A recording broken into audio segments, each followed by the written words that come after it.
Entire মানে এইটো ক্ৰেডিটটো পাটিল ছাৰকে আমাৰ ওপৰত চব দিওঁ।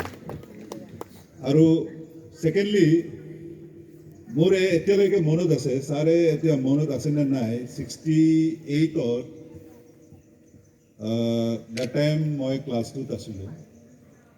ফৰ্চুনেটলি ডিউৰিং মাই লাইফ মই ক্লাছ 3 পঢ়িবলৈ পোৱা নাই, কাৰণ মই ক্লাছ 2 পৰা ক্লাছ 4 জাম্প কৰিলোঁ। তেতিয়া মোৰ মনত আছে ছাৰ, আমাৰতো থেচাৰ্ড স্কুল আছিলে,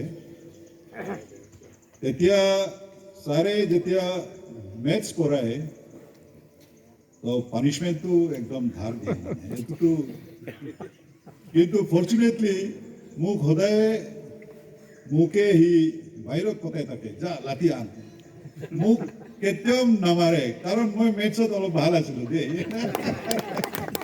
কিন্তু লাঠিটো আনিবলৈ কাৰণে মোকে পঠাই থাকিব, মই লৈ আনো। তেতিয়া মই ভাবোঁ ডাঙৰ লাঠি আনিম না সৰু লাঠি আনিম। কিন্তু ছাৰে যেতিয়া সৰু লাঠি পালে হৈ বুলি কয়, মানে এইটো তেওঁৰতো মনত নাই, কিন্তু মইতো এতিয়ালৈকে মনত আছোঁ। আজি তেওঁৰ 19th বাৰ্থডেত মই কেতিয়াও এইটো আমাৰ লাষ্ট টাইম আমাৰ ৰিইউনিয়ন হৈছিলে, তেওঁক আলমত আহিছিলে, তেতিয়া এই কথাটো মই কেতিয়াও কোৱা নাই।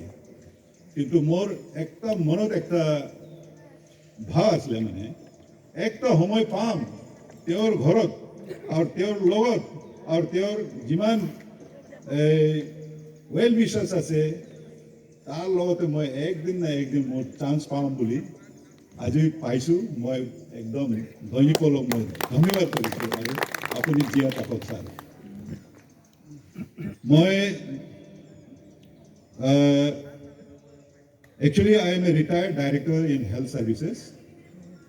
মই 3 বছৰ হৈ গ'ল, 3-4 বছৰ হৈ গ'ল। এতিয়া প্ৰেজেণ্টলি আমাৰ indigenous faith and cultural society of Arunachal আছে, তেওঁৰ মই প্ৰেচিডেণ্ট হওঁ।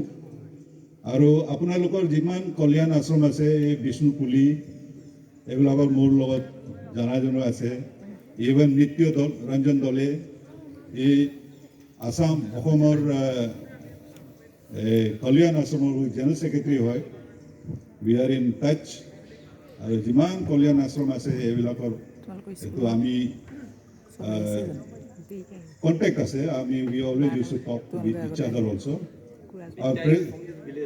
নিত্য ফ্ৰম দিছ ভিলেজ, নিত্য ৰাতিপুৱা মই কথা পাতিলোঁ, মানে মই গৈ আছোঁ পাটিল ছাৰক মই চাবলৈ গৈ আছোঁ, তেওঁৰ বাৰ্থডে পাৰ্টি আছে। আৰু জাষ্ট নাও এই কৃষ্ণা কুলিতো মোকে ফোন কৰি আছিলে, আপুনি ঘৰত মোৰ ঘৰতে সোমাব লাগে, আগতে তাৰ সোমাব লাগে, চাহ খাব লাগে বুলি। মেজৰ জেনেৰেল আৰু আমাৰ চিফ ইলেকশ্যন কমিশ্যনাৰ হয় ঝাৰখণ্ড গামলিন।